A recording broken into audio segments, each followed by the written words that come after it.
Ini ini pengembangan ikan dengan metode bioflok. Umur ikan lebih kurang 2 bulan. Ada 10 ini uji coba kita. Kita belajar terus. Ada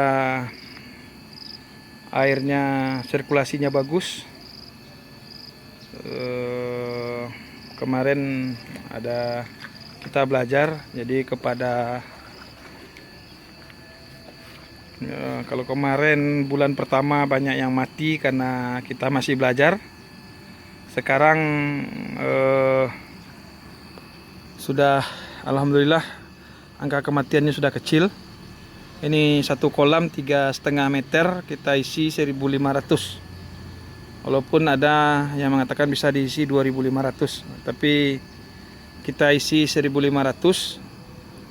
Kemudian sirkulasinya kita tambah. Kemarin memang 1 bulan pertama ikannya kurang makan karena udara sirkulasi air dan oksigen yang belum maksimal. Sekarang sudah. Jadi sebenarnya bioflok ini kita belajar otodidak, sambil belajar lihat petunjuk-petunjuk dari senior-senior bioflok yang sudah lebih mahir, lebih paham. Ini kita lakukan. Airnya dulu kita ganti per 3 hari, sekarang tidak lagi. Kemarin ikan kurang lincah. Sekarang setelah sirkulasi udaranya bagus, air, kemudian kita tambahkan vitamin, kita tambahkan penetralisir air. Kemudian kita tambahkan makanan tambahan azola kita tambah, sehingga kemudian ikannya agak bergerak kencang, cepat. Ya, ini taksiran kita mungkin memang agak terlambat. Kita panen rencana dari 4,5 bulan, 4 bulan mungkin bisa jadi 5 bulan, karena 1 bulan pertama agak kita masih belajar. Jadi kita mempelajarinya. Sekarang ikannya sudah baru 2 bulan, sudah susah ditangkap karena pergerakannya kencang. Jadi kalau kita belajar ini makanan azola ikannya, ikan bergerak kencang.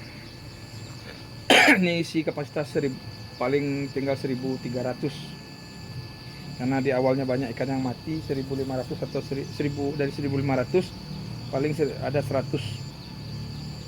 Dari total 15.000 yang kita masukkan di 10 kolam, ada angka kematiannya cukup tinggi, ada 10%. Kenapa? Karena sirkulasi udaranya yang kemarin kita belum tapi seiring pembelajaran kita temukan dulu angka mati sampai 40 per hari. Sekarang alhamdulillah 1 atau 2 sampai 5 maksimal. Di angka di umur ikan 2 bulan 60 hari ini. Kita berharap mudah-mudahan tidak ada gangguan, bisa panen minimal 2,5 ton, 10 atau 250 kilo satu bioflok ini. Jadi setelah kita belajar otodidak, kita belajar banyak teori tentang bioflok ini.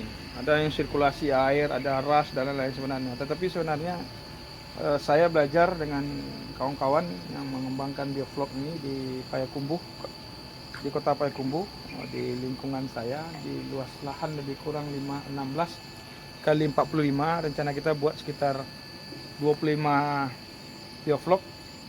Ini kalau kita pelajari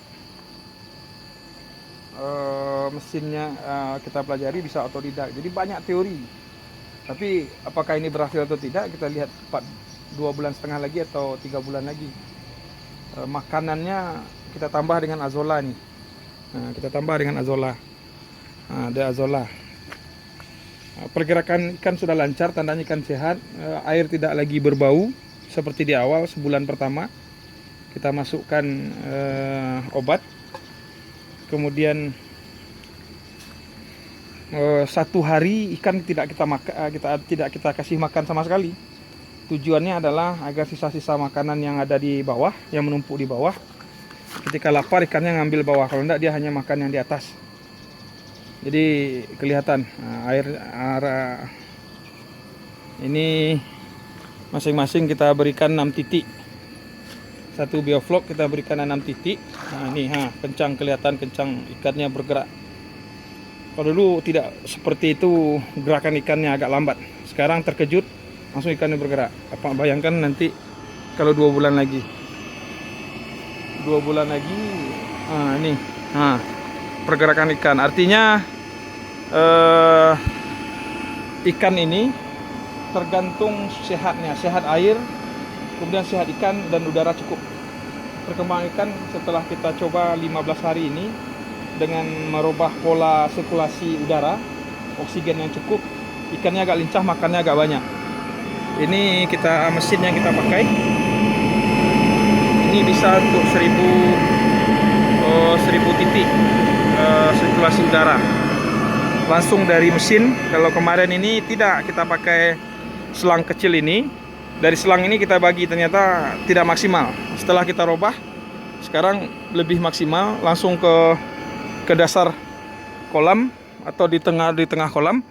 Nah, udara malah lebih maksimal.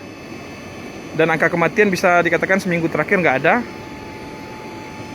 Jadi bagi kita yang ingin belajar, memang ada yang membagi ilmunya serius, ada yang jujur. Nah, bagi kita ilmu ini kalau dibagi bertambah ilmu kita, karena saya dasarnya dosen. Namun ada juga yang takut kiat-kiatnya. Jadi saya katakan kepada pemula seperti saya, kita banyak-banyak belajar, lihat YouTube, melihat catatan-catatan, jurnal, sehingga ini bisa ikan bergerak langsung. Kita datang langsung dia bergerak. Ini menarik ini. Kita juga buat untuk nangkap ikannya juga udah susah. Ini kita juga buat penambah ikan,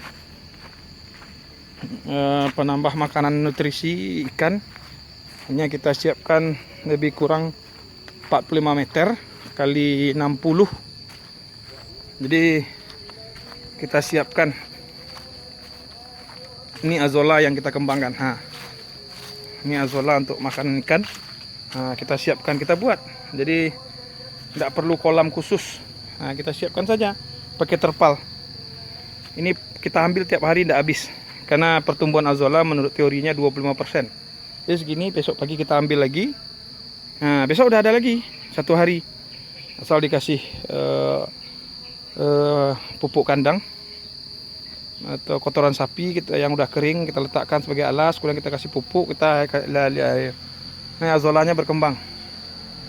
Jadi makanan bisa, jadi siang kita masih kasih azolla, pagi kita kasih, siang kita kasih azolla, sore kita kasih makanan pelet. Jadi ini rencana juga mau ditambah sekitar 15 sampai 20 lagi. 15 sampai 20 lagi. Kita berharap panennya paling tidak 2,5 ton ini. Kita berharap panennya 2,5 ton. Panennya kita harap 2,5 ton.